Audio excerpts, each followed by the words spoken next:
Kabayan. Ay, mga kabayan! Dito sa Middle East. Oh. Slonix. Nag-Arabic na. Para sa akin, presidente ko, nasasaktan ako. Oh, Si Tatay Digong, nakatikim tayo ng maginhawang kahit pa paano nakakalabas kahit walang pera. Ngayon, di naman tayo perpekto, pero nakakalungkot lang kasi si Tatay Digong dapat dito nililitis, pinunta pa sa Ligayan. bakit gano'n?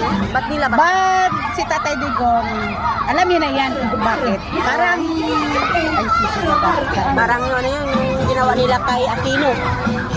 Pero stay strong lang, Vice President Bibi Sara, one of your fans. Salamat! Assalamualaikum. Ingat tayo lahat. Lahat ng Pilipino dito sa Middle East, ingat lang po.